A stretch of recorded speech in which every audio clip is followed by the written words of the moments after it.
Somos lo que conversamos. Conduce Federico Joanón. Patricia Arancibia, historiadora y escritora. Luis Eduardo Escobar, economista y ex asesor internacional. Sergio Mico, abogado, filósofo y cientista político.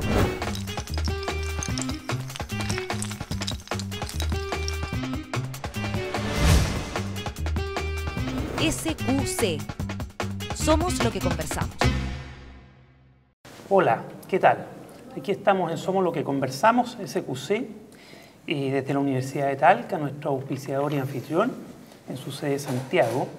Como siempre, nuestros contertulios habituales, Patricia Arancibia Clavel, historiadora, doctora en historia, autora de numerosas publicaciones. Bienvenida, Patricia. Gracias, Federico. Don Sergio Mico, abogado, doctor en filosofía, cientista político, profesor del Instituto de Asuntos Públicos de la Universidad de Chile. ¿Te lo aprendiste? Bienvenido, sí, más o menos, lo tengo anotado. Bienvenido, Sergio. Hola, Federico, ¿cómo estás tú? Bueno, y Luis Eduardo Escobar, nuestro economista, candidato a doctor en historia, asesor de empresas, es decir, en economía. En historia económica podría decir, pero tampoco es... Y bueno, asesor de empresas y un hombre preocupado por la cosa pública. ¿Cómo estás, Luis Eduardo? Muy bien, bienvenido. Gracias. Después de mis vacaciones. Sí, No, pero ya supuesto. estuvimos una vez juntos Sí, después. Sí, estuvimos. sí. Después vamos a conversar de las vacaciones. Porque vamos a aprovechar el tiempo porque hoy día tenemos a un invitado muy especial. Normalmente no da ni siquiera entrevistas. Y aquí está con nosotros don Patricio Bañado, un prócer de la televisión chilena y de la locución, porque fue el locutor, conductor de radio y televisión, actualmente Radio Beethoven. Fue el primer locutor de la primera transmisión de la parada militar a propósito de las fiestas que estamos embuidos ahora en septiembre, y el primer locutor del primer mensaje presidencial transmitido por la televisión chilena. Es decir, don Patricio Bañado, muy bienvenido y muchas gracias por estar acá. Bueno, muchas gracias a ti, muy contento de estar acá. Me siento un poco como un chiste que contaba mi mamá, que como buena señora antigua era muy dada a los apellidos y todo eso, entonces contaba que había un grupo y se habían presentado varios señores, uno era Errázuriz Pérez Cotapo, el otro Larraín y Larrazábal, que se... y usted, señor, dijo, Soto, fíjese. Entonces yo me siento un locutor, fíjese, después de esta ilustre compañía que tengo aquí. Gracias, Patricio. Me encantaría no tener títulos y poder haber vivido. Bueno, y en estos días que nos convocan y las películas que han salido, ni más ni menos que El hombre ancla de la campaña del no, La franja del no, película de gran éxito, donde aparece ahí, y nos trajo recuerdos a todos los que veíamos esos programas, ¿no? Pero no conquisté a la dama, eso le reclamé yo a Pablo Larraín, que mi participación fue muy esporádica y el jovencito es otro, ¿no? Claro que a esta edad ser el jovencito habría sido un poco divertido. No, pero a propósito de lo que tú dices, la verdad es que a mí, por suerte, yo había trabajado en radio bastantes años y cuando llegó la televisión me presenté inmediatamente porque me daba cuenta que era el medio del futuro. Y entonces me tocó el honor de ser quien hizo la primera transmisión de exteriores en vivo que se hizo en Chile, que fue cuando llegó el cardenal Silva Enríquez, recién nombrado cardenal desde Roma, y lo esperamos ahí a la salida del Parque Cousiño, porque el aeropuerto internacional en esa época era Cerrillo. Claro. En una ceremonia que se hizo un estrado ahí, lo recibieron las autoridades, y nosotros transmitimos eso, con una sola cámara, porque no había más. No había más. ¿Qué año, Patricio? Esto fue el año 62, el 14 de abril, la primera transmisión de exteriores en Chile. La dirigió Raúl Aicardi y yo estaba ahí. Este era el canal de la Universidad de Chile. El canal de la Chile. Canal 9. Y después de eso, el 6 de mayo vino el primer partido de fútbol que se transmitió en Chile, que también me correspondió a mí. No el relato, pero yo lo presenté desde las tribunas y entrevisté gente, etcétera, que fue entre la selección chilena y Zaragoza de España, previo al Mundial. Ganó la selección chilena 3-0, un lindo partido. Y después el 21 de mayo. Y en el 21 de mayo pasó una cosa bastante, si les interesa, curiosa, porque el presidente era don Jorge Alessandri. Y habíamos recibido un equipo, porque antes teníamos solo 2 cámaras, Por eso la primera la hicimos con una, porque la otra tenía que quedar en el estudio. Porque si fallaba algo, necesitábamos otra cámara para que alguien transmitiera algo. Mire, en realidad hubo una interrupción de la energía eléctrica, lo que fuera. Y una de las cámaras no tenía visor. Así es que el camarógrafo, que se llamaba Fernando Valenzuela, tenía que seguir la acción siguiéndola por un monitor que tenía al lado. Él no tenía un visor ahí para decir aquí estoy. Lo que presenta un problema bastante interesante, porque uno está acostumbrado a mirarse al espejo, y si tú levantas esta mano, el espejo levanta esa mano al mismo lado. Claro. Tú te quieres arreglar el pelo, te lo arreglas. Pero cuando estás en cámara, tú levantas la mano y el mono levanta la otra mano. Entonces te pasa muy a menudo que ves que el tipo tiene la corbata allá y te la tiras y resulta que tú la tienes acá, te la has tirado más acá.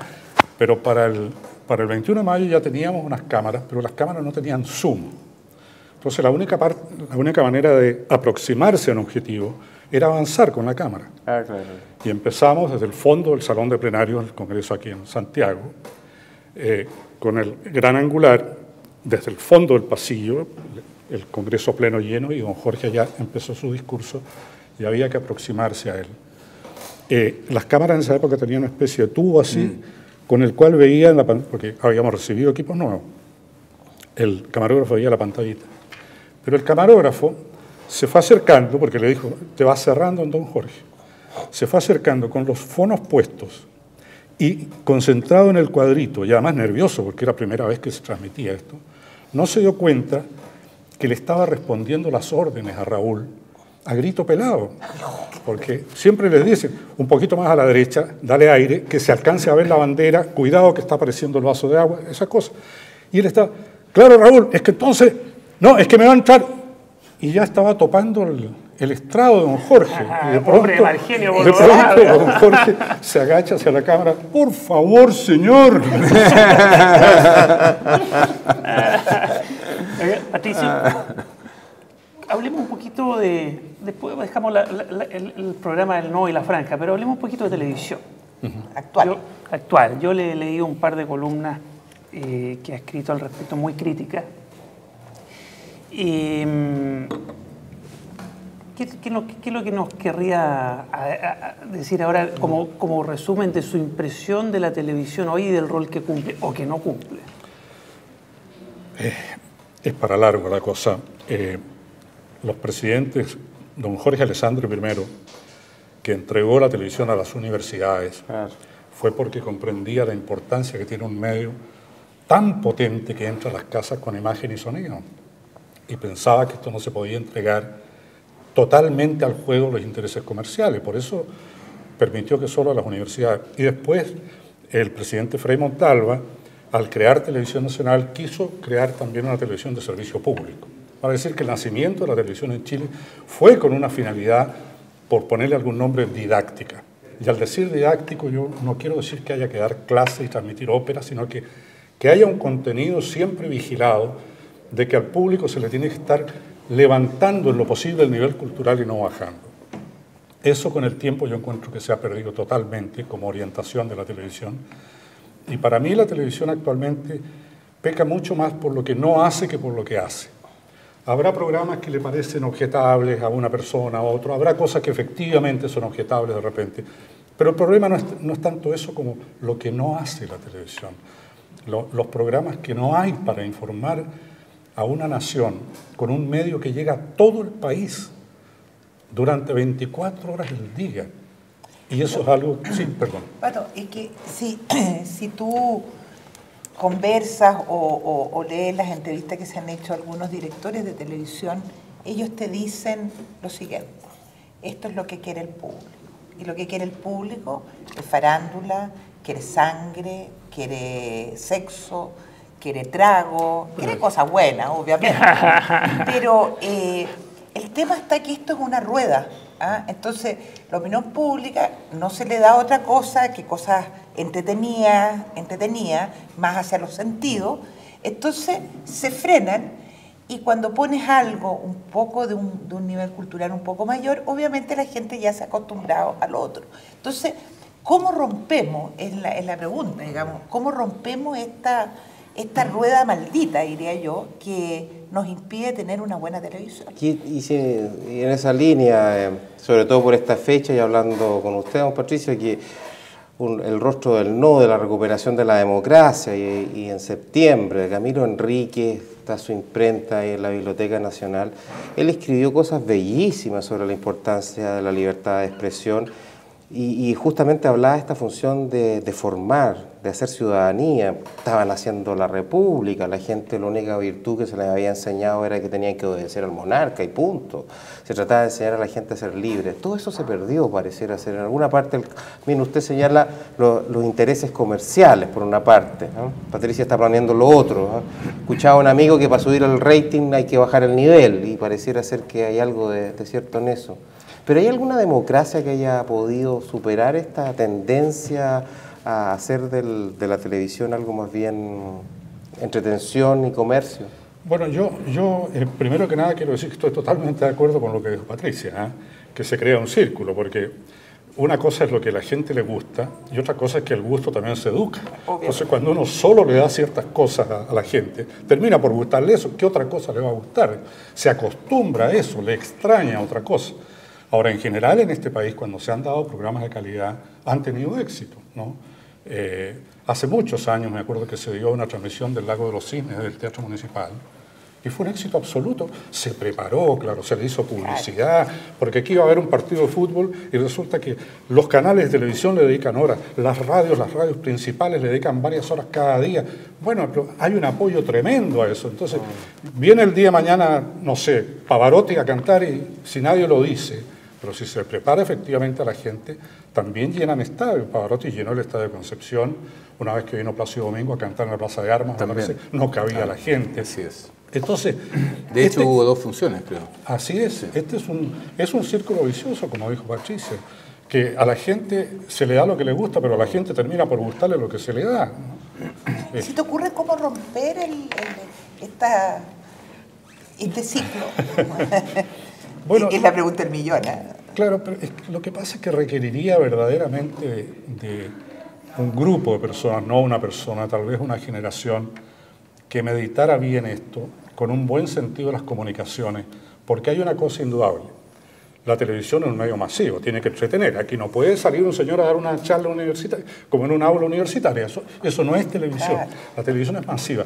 Ahora, yo objetaría un poquito el término que se le da solo programa de entretención. No. Lo que se da aquí son programas de distracción, para que la gente se distraiga, que viva distraída. Porque a mí personalmente me entretiene mucho Hamlet, o el concierto del emperador de Beethoven. Espero los momentos, las entradas. Entonces, lo que hay aquí es distracción más que entretención. Y por dar un ejemplo de lo que se puede hacer o se debe hacer en la televisión. Cuando en Europa iban a cambiar las monedas al euro, los países, durante un año, las estaciones de televisión, que casi todas tienen un origen estatal, no gubernamental, pero en un servicio del Estado, estuvieron dando programas todos los días, microprogramas explicando, que los decimales, algo bastante simple, por comparación a lo que fue aquí, por ejemplo, instalar el Transantiago. Buen punto. A una ciudad de 6 millones de habitantes se le iban a cambiar recorrido, sistema de pago, transbordo, paradero. ¿Cuántos programas hizo la televisión chilena? Pero programas de verdad, programas de 1 hora, con el mapa de la ciudad, con películas, con consultas del público, señor. ¿Cuántos? Tú lo dijiste, 0. Entonces, pero, ¿te acuerdas cuando en el tiempo del gobierno militar, cuando se va a producir una transformación del modelo económico, que nadie entendía nada, porque estábamos todos acostumbrados, digamos, a un sistema súper estatista, con precios fijados, etc. Y resulta que aparece en la tele un señor que se llama Fernando Lenis. Yo no sé si tú te acuerdas. Me acuerdo, él daba verdaderas clases. Y él daba unas clases, pero absolutamente básicas de educación para enseñarle a la gente que podía ir a comprar zapatos y que no todos los zapatos, o las carteras, o el pan, lo iba a comprar al mismo precio. Que se podía ir a Estado, a huérfano, que tenía que vitrinear. Porque si tú no vas convenciendo a la gente, no le vas entregando la información para que pueda decidir, porque aquí lo importante, Patricio, es la decisión final. Porque si a ti no te gusta algo, lo apagas. Tú puedes apagar la televisión. Pero el problema es que tú no tienes contrapunto. Ese es el tema de fondo. Bueno, pero parte de eso tiene que ver con cuál... una de las cosas que sorprende, digamos, que tengamos un canal nacional que sea absolutamente comercial. Eso, en general, los canales estatales en los países europeos, en Estados Unidos no existen, pero en los países europeos son canales que no tienen fines de lucro. En cambio, este es un canal que se tiene que autosostener y en consecuencia tiene que competir en este círculo de la distracción, como tú lo has calificado, que a mí me parece una distinción importante. Ahora en Estados Unidos no es estatal, pero existe el Public Television. Sí, pero eso se financia con aportes privados. Uno se suscribe o las empresas hacen aportes. Y además también hay una radio que es pública, que tiene el mismo sistema. De manera que por lo menos hay una alternativa. Hay una, sí, y aquí sí. la estamos ¿Eso echando. sería una deuda de la democracia chilena? Indudablemente, pero indudablemente. Ahí... Creo un tema de democracia. No, pero desde la vuelta, porque yo lo vinculo con el esfuerzo. Crecieron también los canales. Pero no, es pero un ahí tema, ese fue político, como el non plus ultra de la distracción, pues, Patricia. Yo no, ese pluralismo, además, pero... Eso lo podemos discutir, podríamos ver algunos programas, Claro. No me acuerdo, había programas entretenidos. Oye, Patricia, a mí pero yo creo que Patricia plantea otra cosa que es central a mi juicio, que tiene que ver con cuál es el papel de los medios de comunicación más allá de solo la televisión. O sea, tú eres la voz de la radio Beethoven y la radio Beethoven finalmente, si no la hubiera comprado un grupo económico, habría fallecido. Y ahí ese tipo de cosas, digamos, tienen que haber políticas públicas respecto de la difusión de la cultura, porque si no es imposible. Distintas expresiones. En todas sus expresiones. Pero yo quiero insistir en el tema político, democrático, porque la democracia del gobierno es la opinión pública. Y para que la opinión pública, la opinión valga, tiene que ser una opinión pública informada, ilustrada. Y la ilustración es las verdades de la política, que no son las verdades de la física. Supone mucha deliberación de los distintos puntos de vista, distintos intereses, distintas ideas, y nada de eso hoy día se ve mucho en la televisión. Pero hay un tema importante, tal vez tú nos podrías ilustrar sobre qué pasa con la televisión digital, digamos, porque la televisión digital te abre un abanico de posibilidades. Sí, me acaban de poner en un dilema, no en un dilema, en un problema horrible, porque, porque yo en realidad para todo lo que sea... O sea, yo desde muy niño era capaz de arreglar el mundo, pero no era capaz de arreglar mi bicicleta. Entonces, toda esta cosa moderna y electrónica, que no entiendo nada. Francamente, no te puedo opinar sobre eso. Pero, en dos palabras, se optimiza el uso de la frecuencia, por lo mismo debieran haber más canales, pero más canales con las mismas reglas del juego, sin platas públicas. Esa mayor... cantidad de canales teóricamente debiera significar mayor diversidad, pero la vuelta de tuerca o el círculo que podemos encontrar es que la presión del mercado por este contenido distractivo terminen todos muy parecidos. Bueno, ahí está el esfuerzo de lo que estamos haciendo, ¿no? Que es una televisión más de nicho, que no importa no ser tan masiva, pero que haga su aporte. Yo quería decir algo a lo que señaló Luis Eduardo, y yo creo que aquí Patricio nos puede ilustrar también con su experiencia.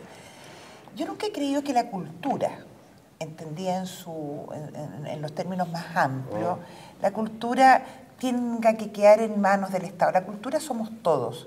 La cultura, digamos, se va generando en la colectividad, pero a partir de la individualidad. Entonces, pero el problema es que en el actual sistema la cultura es más de uno que de otro. Entonces, estos ministerios de cultura, estas platas del Estado hacia la cultura, a mí me ponen un poquito nerviosa. ¿Por qué? Porque yo veo que de repente, no me acuerdo en qué gobierno, pero financiaron una obra de teatro para denostar a uno de nuestros héroes patrios, que era Arturo Prat. O que se hizo una... Eso fue el gobierno del agua. O que se hizo una figura de Simón Bolívar. De Simón Bolívar. Entonces, a ver... Sí, pero tu caracterización... a lo que quiero voy y quiero dejar el tema, sí, porque yo sé que es polémico. Yo creo que obviamente tiene que haber una política pública en torno a los medios de comunicación. Lógico. Pero la libertad, digamos, para generar los medios de comunicación es muy importante que siga existiendo y que no esté controlada desde arriba. Yo le tengo pánico al Estado, sea bajo un gobierno de derecha, bajo un gobierno de centro de izquierda, que empieza a manipular nuestras conciencias. Así que, Oye, no sé, pongo el tema en la sí, mesa. estamos, Nuestra anarquista claro, del grupo. Estamos a punto de irnos a corte, pero a mí me gustaría antes, ya que estamos a pocas horas de la transmisión de la parada militar, que nos cueste un poco, Patricio, cómo fue la primera transmisión de parada militar en la televisión chilena. Pero que diga algo a lo que le comenté primero. Es que fue una declaración de principio. No, pero es que es interesante lo que piensa. Bueno, voy a tratar de ser breve. Para mí la cultura es el resultado de la adaptación inteligente de un pueblo al medio en que le toca actuar, ¿no? De ahí nace el mejor aprovechamiento de lo que se le proporciona como alimento, por el clima, por la fauna, por la flora, la arquitectura conveniente, la ropa adecuada. Actualmente todo eso se ha mezclado porque se controla bastante el clima, digamos, pero entonces por eso uno habla de la cultura francesa o la cultura escandinava. Si las casas en Escandinavia tienen el techo así, no es por moda, es para que escurra la nieve, porque si no se viene abajo. Entonces la cultura es el producto de la adaptación inteligente de un pueblo al medio. La incultura es tratar de adoptar cosas que no se avienen con su idiosincrasia. Y desde luego una televisión responsable debería reflejar eso y debería estar reflejado además en la responsabilidad social de todos los actores que intervienen, porque si se habla de la responsabilidad social de los empresarios, por ejemplo, bueno, el empresario que es dueño de un canal debería sentir el deber de entregar material de calidad que ayude a la formación de una sociedad más responsable. Si recibe el bien de una frecuencia, que mal es un bien limitado, lo mismo con sus auspicios.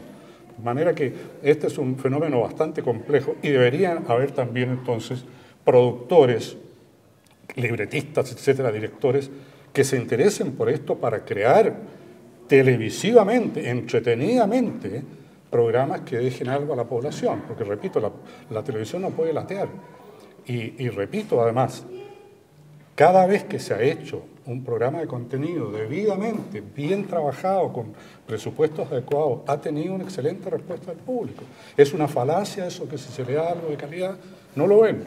Y una última cosa. Muchas veces te dicen, pero mire, está tal programa y está el otro, 7 puntos de sintonía. 7 puntos de sintonía son 1 millón de personas. ¿Qué pasa? 20 estadios nacionales y ese millón de personas no tiene derecho a recibir nada. Hay que seguir mostrando programas infantiles o juveniles. A mí me parece que estamos fallando mucho por eso y que sería materia, no que de arriba alguien venga a mandarlo, pero ponernos de acuerdo como sociedad y decir, porque hace muy poco escuché a un ejecutivo que fue ejecutivo de Televisión Nacional y es un ejecutivo de un importantísimo canal decir, la televisión no tiene por objeto educar. Sí, ahí hay un error de concepto muy profundo. Porque toda comunicación es formativa. Claro. Cualquiera que haya estudiado comunicaciones sabe eso. Entonces, informar es formar. Entonces, la alternativa de la televisión no es que educar o no, está educando siempre. Lo que pasa, o estás educando en la chabacanería y la vulgaridad, o estás educando en otras cosas. Entonces, no es cierto que... Sí. Un buen punto. Y ese es el problema que tenemos con los directores de televisión. Pero nos quedamos con a la vuelta de la primera parada militar, porque... Una anécdota, es decir, fíjate tú, en Estados Unidos, donde se empezaron a construir autopistas en 1950, después de la Segunda Guerra Mundial copiaron a los alemanes y empezaron a construir autopistas. Hasta el día de hoy hay programas en la televisión para enseñarle a la gente cómo manejar bien en autopistas. Aquí se introdujeron las autopistas en la década del 90 y nunca ha habido un programa por la televisión que le explique a la gente cómo manejar bien en autopistas. Entonces uno los ve manejar en las autopistas y llega a decir, es un peligro público, un terror, como los chilenos manejamos las autopistas. Bueno, vámonos al corte. Aquí desde la Universidad de Talca, en su sede de Santiago, nuestro auspiciador y anfitrión. Volvemos en pocos segundos. Gracias. Estás viendo Somos lo que conversamos. Conéctate con El Mostrador TV.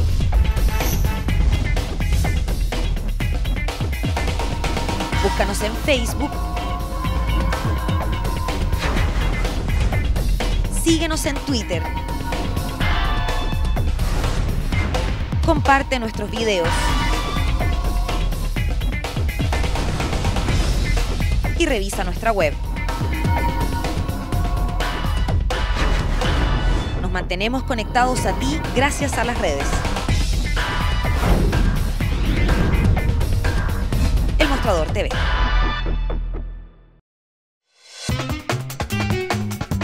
Estás viendo Somos lo que conversamos. Hola, estamos de vuelta acá en SQC, Somos lo que conversamos, con los contertulios de siempre y con don Patricio Bañados. Un honor tenerlo acá. Y como fue el conductor de la primera parada militar, yo quería que nos contara un poco. Y además en esa época, años 60 y... El 62 fue la primera parada 62, militar. ¿era un ejército de todos los chilenos? Evidentemente que sí. Siempre lo ha sido. La integración que tenía en general el pueblo chileno con sus Fuerzas Armadas era muy extraña al resto de América Latina. Desde luego no puedo hablar de los europeos, porque aunque viví muchos años allá no me compenetré tanto de ese aspecto. Creo que es muy distinta las sociedades. Pero me acuerdo, en la BBC de Londres, por ejemplo, habíamos 2 chilenos. Y había colombianos, mexicanos, bla, bla, bla, bla. Y empezaban, esto es el año 66 y 67, que yo estuve en la BBC, después de la Radio Nederland, que estuve el 63, 4 y 5, estuve en la BBC. Empezaban a hablar estos colegas latinoamericanos pestes de 2 instituciones, de la Iglesia Católica y de los militares. De los gorilas. Pero que claro, que aquí, y nosotros siempre quedábamos un poquito como los tontitos del curso, porque no, es que no es así, los militares son buenas personas, La en democracia, Chile no se meten en nada, qué sé yo. Son no deliberantes. Claro, en esa época.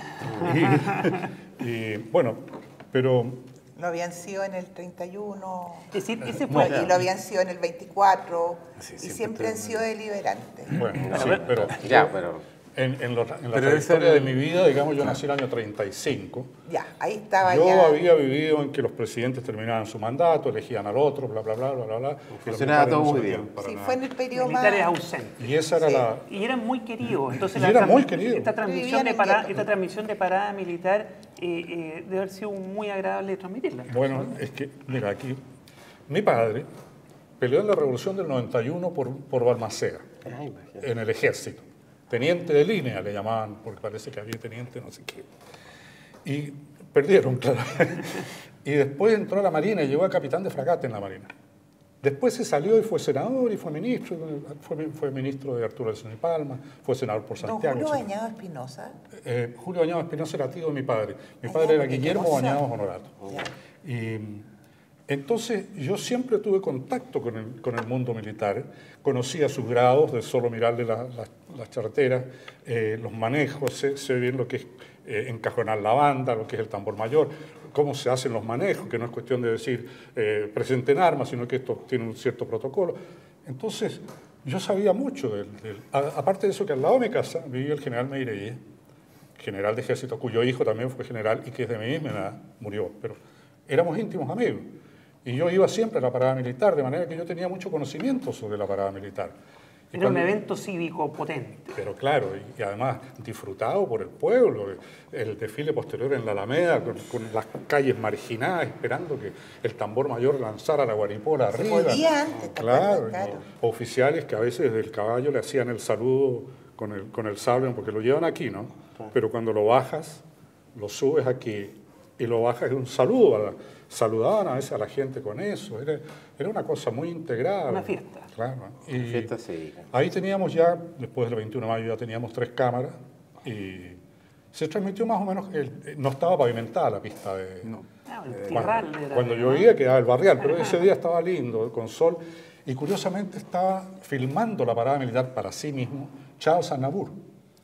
Había venido a promover una película, él con Marie Laforêt. Marie Laforêt estuvo sentada en una silla, hay como que era demasiado calor, estuvo en Estrella, pero Aznavour no, andaba metido entre medio, incluso un poquito insolente, porque se metió entre medio ahí, que no correspondía. Tenía un parche aquí, me acuerdo, y lo entrevisté. Transmitimos la parada más o menos como se transmite ahora, ¿no? Sin tanto juego de cámara que poco aporta. Lo que hay que ver básicamente una cámara arriba, hay que ver el paso, otra de frente, ¿no?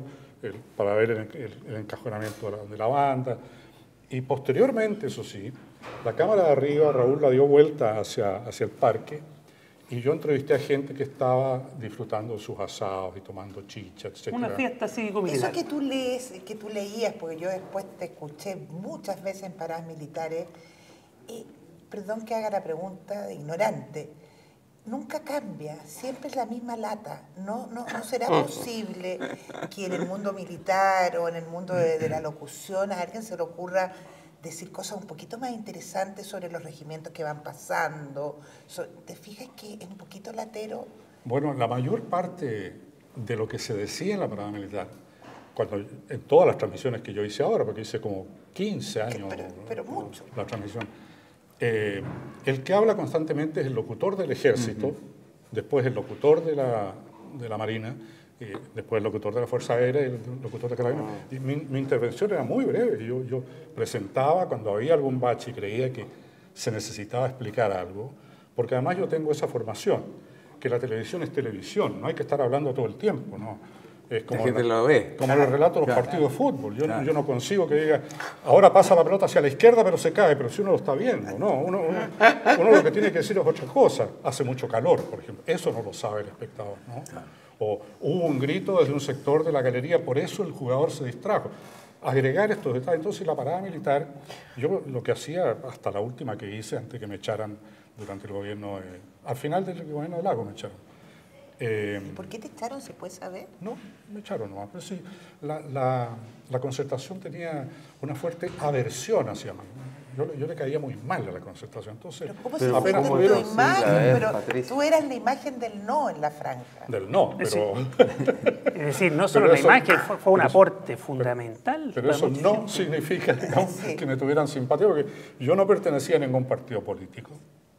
Y yo fui expulsado de la televisión durante la dictadura porque me negué a leer una noticia ofensiva hacia la oposición y estuve 5 años en lista negra y sin trabajar en televisión. Y a raíz de eso llegué a la franja del no, pero yo no, con partidos políticos no he tenido nunca militancia. Y yo lo atribuyo a que tuve un papel tan preponderante, porque mal que mal iban no sé cuántos años en que no aparecían los líderes de la oposición en televisión, o aparecían muy esporádicamente, de repente aparece un tipo ahí, que no es uno de ellos, todas las noches por cadena nacional. Entonces, alcanza una relevancia que les debe haber molestado mucho, porque la antipatía que tiene la Concertación hacia mí es evidente. Digamos. A mí, yo no tenía idea. Mira, yo siempre fui uno de los animadores mejor pagados en Chile hasta que llegó la Concertación. Ahí yo siempre estuve entre los menos pagados. Pero nunca te dieron una explicación. Si la envidia fuera tiña. No, perdón. Si la envidia fuera tiña. Mucho de eso. ¿Nunca reclamaste, no hablaste de esto? No, porque yo desde un comienzo no estuve de acuerdo con el rumbo que tomó la Concertación.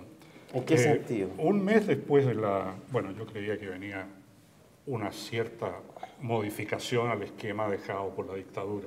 ¿Estamos hablando en general de la política o en particular de la televisión? En general, yo no digo cambiar todo, echar abajo todo, porque siempre se hace una caricatura lo que uno dice. Tú querías que salieran las turbas a la calle, yo no soy ningún idiota. Pero indudablemente hay una serie de aspectos del modelo económico y político y social que dejó la dictadura, a la cual yo pensé que la Concertación le iba a hacer cambios, adaptaciones, por supuesto que discutidas, conversadas, en fin, acordadas políticamente, inteligentes, y para eso estamos, para entender. Y a la televisión. ¿Y qué viste? ¿Cuándo te empezaste a dar cuenta que eso no iba a ser así? Inmediatamente, al mes de ganar el plebiscito, se produce en la democracia cristiana eso que se conoció como el Carmen Gate, que entraron como... Hubo acusaciones de fraude electoral en la calle Carmen, donde estaba la sede de la democracia cristiana. Por la ventana, robando, no sé qué. Sí, entonces yo escribí un artículo en la revista, en el diario de la época, diciendo, pero ¿cómo es posible que a menos de un mes de un triunfo así, Fue en octubre del 88, en vez de noviembre, de proteger a la gente que los puso ahí, en vez de preocuparse, de ya pensar, están peleándose por quién va a ser presidente, faltaba 1 año y medio. ¿Y eso lo pusiste por escrito? En el diario de la época está mi artículo. Ya. Y escribí varios artículos así, entonces yo creo que no les pareció bien. Tú eres un hombre de izquierda, de centro, si bien no eres partidista, digamos, tienes una orientación más de centro izquierda, de centro derecha, de centro. Mira, esas divisiones de derecha, izquierda, esto, el otro. Sé que tienen una cierta razón, sé de dónde se originan, donde se origina nada más, pero la verdad es que me son ajena. Yo soy una persona que piensa con la mejor voluntad respecto a lo que ve y lo que escucha y lo que lee y lo que me parece acertado. No voy a preguntar yo de dónde viene esto. Si encuentro que un pensamiento es correcto, pero es que lo dijo fulano, ¿qué me importa quién lo dijo? No. Así que no sé lo que soy. Ser un independiente. Un independiente, liberal. Desde luego creo en la libertad, eso, en la democracia, como el menos... Churchill lo dijo. ¿No? El menos malo de los sistemas. Lo que Churchill dijo exactamente fue: la democracia es el peor sistema de gobierno que existe, con excepción de todos los demás. Eso fue lo que dijo. Era buenísimo, con frases así. Sí, Patricio. Y bueno, estamos cercanos a un nuevo aniversario del No. Hace algunas semanas o meses se estrenó la película El No. ¿Qué te pareció la película? Me entretuvo. Me gustó la película, entretenida. Creo que deja un registro de un momento muy único en la historia. Yo no creo que haya otro capítulo en la historia mundial, no lo sé, pero no creo, en que un dictador haya llamado a un plebiscito y se haya sometido a esto, y que haya habido una franja de televisión que Por eso no es dictador, que lo compadre. critica. Por eso no es dictador. No, claro, y Fidel Castro en realidad es un buen tipo. No, pero ahí sí que tenemos un dictador. Si guarda la diferencia. Es un buen abuelito. Fidel Castro es un buen abuelito. Pero bueno, Pero tú diste el argumento maravilloso. ese ya no es el estaba argumento. hablando, pero tú dices que la Es que tú película... Pero muy sesgado, hubo un caso anterior que era Uruguay. A mí me sorprendió de que aquí se hiciera el plebiscito después de que pasó lo de Los Uruguay. militares perdieron el momento Claro. de pedir el apoyo a la Exactamente. Constitución. Ahora aquí que se hizo uruguaya. esa franja, y que yo creo que la franja, y no estoy diciendo que haya sido la franja la que ganó el plebiscito, hay todo un Esa es la tesis de la trabajo película y por eso se ha criticado mucho. que yo creo que no es la tesis de la película. Yo sé que hay un trabajo de años detrás, que había casas del no a lo largo de todo el país, que hay una organización política que fue la que permitió que todo esto sucediera. Pero mira, cuando tú haces una película, por ejemplo, El motín del Bounty, entonces tendría que salir alguien y decir: oye, perdóneme, pues, pero ese fue un motín y había 200 buques de la El Armada origen Inglesa del que origen del jamás origen. hubo un... No, pues sí, se toma un acontecimiento. Y además puede tener distintas miradas. Tienen que venir más películas del No. Si vas a tener para mucho rato apareciendo. Sí, según quien la haga, tengo por mi protagonismo ahí, porque aquí salí yo en el lado bueno, pero a lo mejor me ponen... Pero y después de filmar esto, tú la campaña por el no, tienes un rol protagónico, escribes esa carta donde tú le haces una crítica ética. Ustedes yo- no pueden estarse peleando así Yo por escribía por el artículos poder. semanales en, Ya. en esa época. ¿Y qué más fue lo que te empezó a distanciar de la Bueno, eso, concertación? que- Pero hay una crítica ética, pero cuestiones de orden político, el manejo de la televisión, Pero el es diseño. que la concertación cayó en una inercia absoluta, no hizo absolutamente nada. Dejó pasar el tiempo. Yo no supe más de ello, entre paréntesis. ¿No te llamaron nunca más? Nunca más hasta septiembre del año, el 89, que iban a proclamar a Elwin en el Caupolicán. Y ahí se acordaron que este locutorcillo, ¿cómo es que se llama? Que tenía tan buena voz, ¿no? Y entonces me dijeron que fuera a presentar a Elwin al Caupolicán. Y yo no quería, porque yo no soy para esa cosa. Pero no, pero es que tienes que ir. Fui. Maldita la hora. Porque, ¿Por qué? Claro, porque era un chivateo en el Teatro Caupolicán. Es tremendo, un yo estaba ahí. griterío, Yo todo era el de los mundo- que gritaba. Todo el mundo Era uno gritaba de los y chivos. consigna, qué sé yo, y salgo yo para presentar a Elwin y trato de hablar, pues. Y había una pila de micrófonos ahí, resulta que no captaban nada los micrófonos. Porque yo decía, bueno, nosotros estamos en... habla como hombre. Total que fui recibido con una ovación, pero que se venía abajo el teatro, Pero pudiste y hablar. salí entre pifias. Pues, así que Fue muy ingrato. fue un acontecimiento Ahí te diste cuenta que la cosa no venía buena. que ha sido la única concentración política que he ido en mi vida. Porque, oye, yo voy al médico a veces y me dicen, ¿cómo está la política? Porque creen que porque hice la franja del no, Ah, claro. yo soy un tipo de partidos y que... Sí. Sí. Y no. En mi vida yo no conozco a nadie de la política, no tengo nada que ver con ellos, ¿no? Pero hay algo en la película que quería comentártelo para saber tu opinión, que una película que tiene muchas lecturas, pero en un momento pueden dado, haber muchas otras y películas. más, y yo creo que el esfuerzo de Pablo es realmente sustantivo, bueno, etcétera, aunque a mí la película no me satisfizo al 100%. Pero No, me porque preguntaba... perdiste. ¿Ah? No, porque soy como No, yo tú en eso. no, soy yo como soy tú. los que gané y tampoco. Yo no- Buena la talla, buena, ya, espérate. Pequeña broma, perdón. Eso es lindo, no importa. Oye, pero el tema es que tanto tú, pero especialmente Patricio Elwin, que son, y Eugenio Tironi, que son los tres protagonistas que van a la película, sobre todo Patricio Elwin, yo creo que ahí se le trata mal, porque en el fondo yo no estoy tan clara que en el año 88 la política fuera tan denostada como es hoy. Entonces, ¿qué pasa? No, efectivamente no lo era. Que aparece el discurso de Elwin y todo el mundo diciendo, qué lata. Sí, claro, este viejito. Qué lata este viejito, no era tan viejito en ese tiempo, Patricio Elwin. Entonces, Apenas tenía mi edad. apenas tenía tu edad. Entonces, pasa contigo, pasa con Elwin y pasa también con este otro, con Eugenio, que no sé la finalidad de por qué fueron invitados a formar parte de esto. ¿Tú tienes, qué te dijeron? No, Porque- yo tampoco lo sé. Me visitaron un día en la radio Beethoven, Pablo Larraín, con el equipo de producción, me dijeron que se estaba haciendo esta película y que si yo aceptaría hacer un cameo, que le llaman a una Sí, un pequeña cameo. aparición Sí, claro. ahí, qué sé yo. Y yo les dije que quería ver el libreto primero para ver de qué se trataba, ¿no? Y el libreto era lo que es la película, digamos, una narración con este héroe que llegaba afuera, en fin. Y sí, me pareció colaborar con ellos bien, pero no tuve nada que ver con el resto. Y la película tiene varias, caricatura no es la palabra, pero bueno, el Alzheimer ya... Sí, pon- se como polariza como que mucho. pone prototipos de cosas así, ¿no?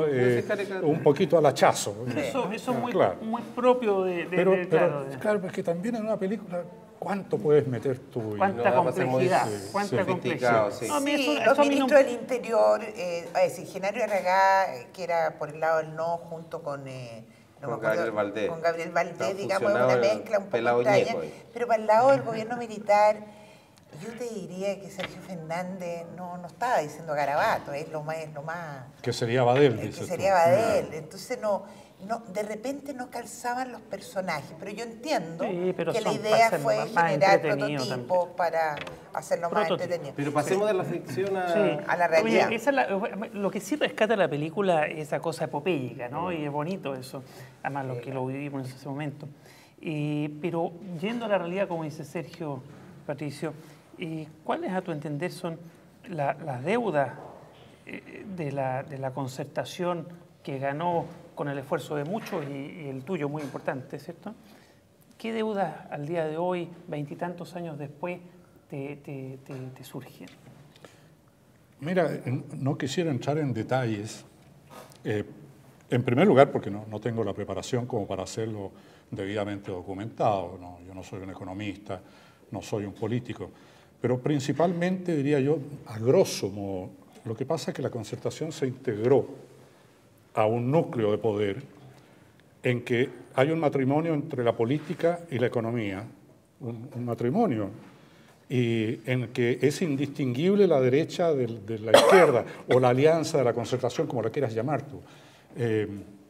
Yo soy un crítico de lo que ha pasado en ese sentido a lo largo de todo el tiempo, desde la llegada de la democracia hasta ahora. Y no hago ninguna diferencia entre el gobierno actual y los gobiernos de la concertación. Ellos lícitamente se subieron al carro y le han dado vuelta a la espalda a muchas necesidades ciudadanas que me da la impresión que están apareciendo actualmente. Están en un movimiento que lo encuentro bastante admirable. Por supuesto que a nadie le gusta que quemen una micro, qué sé yo, pero que ha habido un movimiento con un gran apoyo. Cuando las encuestas del año pasado le preguntaban a la gente en la calle y salía como un 80% de gente que decía hay un deseo de cambio en la sociedad. Y me parece que porque la concertación vivió de espaldas a la gente que la llevó al poder. Lícitamente se sumó a una estructura feliz, están todos muy bien, ahí se eternizan en los poderes. ¿Fueron cooptados? absolutamente, absolutamente. Y yo creo que el camino debería haber sido otro, y la gente que apoyó a la concertación quedó totalmente a la intemperie, huérfano. ¿Tú crees que con Michelle Bachelet de vuelta eso podría cambiar? No, por supuesto que no. Buen punto.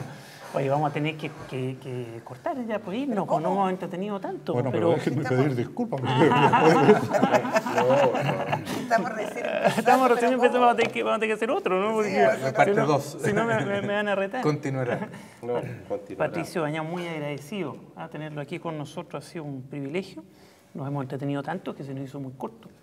Y bueno, también...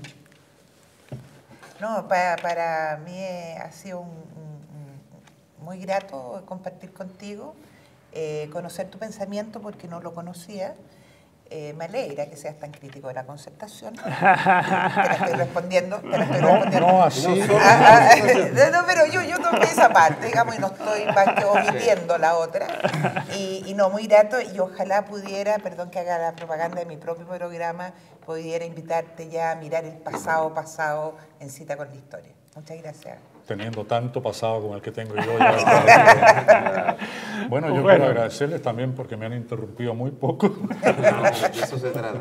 No, muchas gracias. Gracias a todos. Bueno, acá desde la Universidad de Talca, en su sede Santiago, despedimos un nuevo Somos lo que conversamos, SQC.